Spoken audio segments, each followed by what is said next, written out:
ঘুরতে যেতে পারিনি, মেয়ে কান্নাকাটি, যাই হোক সেসব বাদ দাও। এখন হচ্ছে আমি রোজকার দিনের মতন বৃহস্পতিবার দিনের সকালটাও অনেকটা এনার্জি আর পজিটিভিটি নিয়ে কিন্তু শুরু করেছিলাম যে তোমাদের সাথে একটা সুন্দর ব্লগ শেয়ার করব। কিন্তু আলটিমেটলি সেটা শেয়ার করা আমার হয়ে ওঠেনি। সেটা যে কেন শেয়ার করা হয়ে ওঠেনি সেটা তোমরা পুরো ভিডিওটা দেখলেই বুঝতে পারবে। টাইটেল থাম্বনেল দেখে হয়তো তোমরা কিছুটা আন্দাজ করে নিয়েছো। আর কি বলবো তোমাদের, অ্যাকচুয়ালি আমরা যা ভাবি দিনের শুরুতে, দিনের শেষে গিয়ে যে সেটাই থাকবে তা কিন্তু নয়। দেখতেই তো পাচ্ছ, সকাল থেকে উঠে কিন্তু আমি আমার কাজ আমার রোজকার দিনের মতনই শুরু করে দিয়েছি। আর বৃহস্পতিবার সকালে যেহেতু মনার পড়া থাকে, মনাও কিন্তু তার নিজের মতন রেডি হয়েছে, আর গণেশও ঘুম থেকে উঠেছে। তবে হ্যাঁ, এর পরের যেটা ঘটেছে সেটা আমি আর এখন মুখে কি বলবো তোমাদের, তোমরা ভিডিওটা দেখো তাহলেই বুঝে যাবে। এখন বাজে হচ্ছে প্রায় 5টা মতন বাজতে যায়।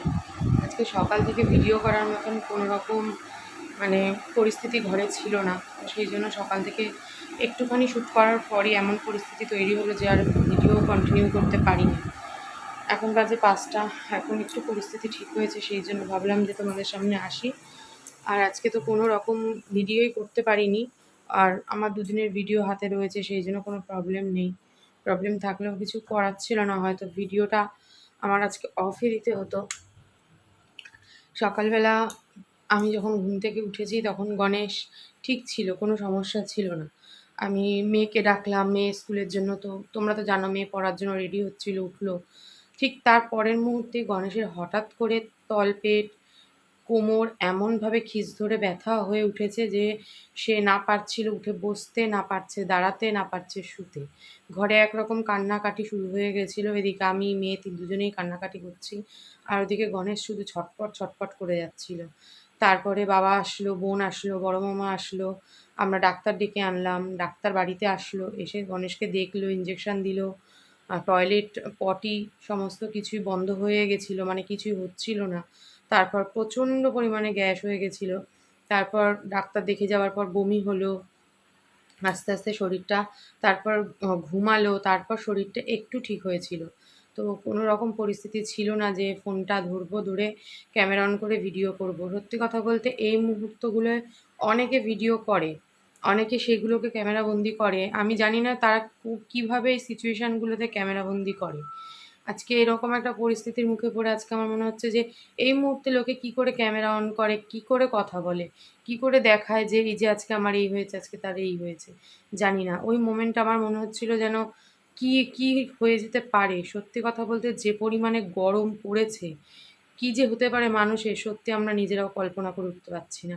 আগের দিন আমাদের কি দিন আসছে, এটাই হচ্ছে। যাই হোক, এখন আমি ঘুম থেকে উঠেছি, আর আধা ঘন্টা আগে গণেশ সবে একটু বেরিয়েছে। ওর শরীরটা যেই না ভালো একটু লেগেছে, আর যেই একটু শরীরটা ঠিকঠাক হয়েছে বলছে আমি কাজে যাব, আমি একটু দেখা করে আসি। আর ওখান থেকে কাজের জায়গা থেকে বারবার করে ফোন আসছে, তো ফোন আসছে যখন, আর শরীরটা যখন একটু ঠিক হয়েছে তো বললো যে আমি একটু যাই। তা না করা সত্ত্বেও গেল, জোর করেই গেল একরকম। আর আমি এখন একটু উঠলাম, দুপুরে তো ঘুম একটু হলো, রাত্রে তো ঘুম মোটে হচ্ছিল না। আর সকাল থেকে কী পরিমাণে স্ট্রেস গেছে, কোনো খাওয়া দাওয়া নেই, কিচ্ছু না। মেয়ে স্কুল যায়নি, মেয়ে পড়তে যেতে পারেনি, মেয়ে কান্নাকাটি, যাই হোক সেসব বাদ দাও। এখন হচ্ছে আমি দুপুরের খাওয়ার বাসনগুলো মাজবো, সন্ধে পুজো দেবো, আমার আবার সব টিউশানি পড়তে আসবে। তো ঠাকুরের কাছে এটাই প্রার্থনা করি যেন সবাই ভালো থাকে, সুস্থ থাকে। কয়েক মুহূর্তের জন্য আমাদের ঘরের পরিবেশটা এমন হয়ে গেছিলো, আমি ভাষায় হয়তো বলে বোঝাতে পারবো না যে কী হয়ে গেছিল। যাই হোক, চলো এখন আমি বাসন কটাকে আগে মেজে নিই। সন্ধে পুজো দিলাম, দিয়ে ঠাকুরকে এখন শোয়াইনি, এখন তো একদম বিকেল, তাই জন্য বালিশগুলো রেখে দিয়েছি। রাত্রে যখন আমি নাইটি চেঞ্জ করি সব কাজ টাজ সেরে শোয়ার জন্য, তখন ঠাকুরকে একটু শুয়ে দেবো। আর এদিকে মনা এখন ঘুম থেকে উঠেছে, এখন বালিশগুলোকে সব ওই ঘরে নেবো, কারণ এক্ষুনি সব পড়তে ঢুকবে।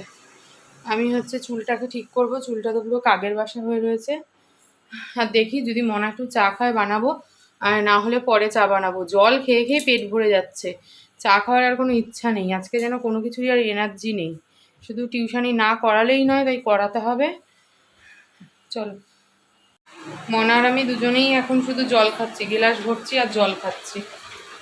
চা বসিয়েছি, এইকে চা চাটা একটু ফুটুক, তারপর চাটা নামাবো। মনা বললো মা চা খাবো, ওই জন্য চাটা বসালাম, নাহলে পরে বসাতাম।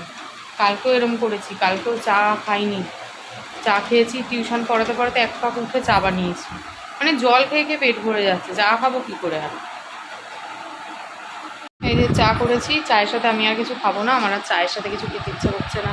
মনা যদি কিছু খায় খাক, মুড়ি হোক বিস্কুট হোক।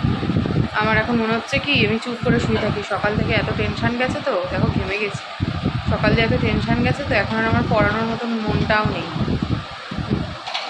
সন্ধে পুজো দিচ্ছিলাম, মা ফোনে বলছে যে আসবি, তা মাকে বলছি আর আসবো কি, আমার টিউশনই পড়াতে হবে। গণেশ নেই তো, গেছে গিয়ে, আর মনে হচ্ছে মনাকে নিয়ে যাই একটু মারবাড়ি ঘুরে আসি, এরকমই মনে হচ্ছে এখন। কিন্তু ইচ্ছা থাকলে উপায় নেই কিছু করার। আগে ছোটোবেলায় এরকমই করতাম, কি তাড়াতাড়ি 4টের সময় সন্ধে দিয়ে নিয়ে তারপর মারবাড়ি চলে যেতাম আমি আর মনা, রাত্রিবেলা চলে আসতাম। সেই বলে না যে দিনগুলো যায় সত্যি সেই দিনগুলো ভালোই যায়। এখন ইচ্ছা থাকলেও উপায় নেই, এখন টিউশন পড়াতে হবে।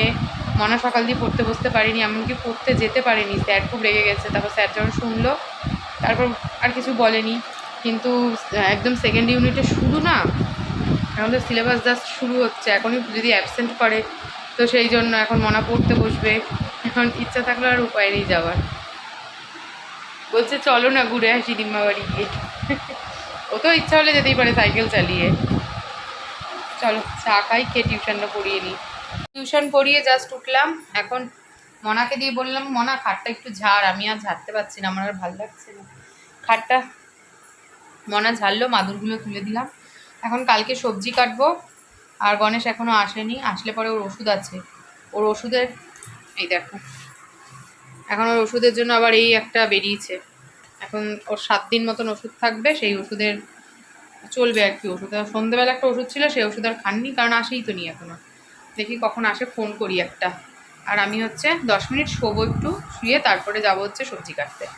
পরের দিনের জন্য সবজি কাটতে বসেছিলাম, আর ভেবে নিয়েছিলাম যে তোমাদের সাথে আরও কিছু রাতের জিনিস শ্যুট করবো, কিন্তু সেটাও আর করা হয়ে ওঠেনি। কেন করতে পারলাম না সেটা দেখার জন্য পরের ভিডিওর জন্য ওয়েট করো, পরের ভিডিওতে তোমাদের বলছি। আর এখন বলার কোনো পরিস্থিতি নেই। যাই হোক চলো, ভিডিও হয় জানো, সুস্থ থেকো, দেখা হবে আবার নতুন ভিডিও। সেকেন্ডেই হচ্ছে।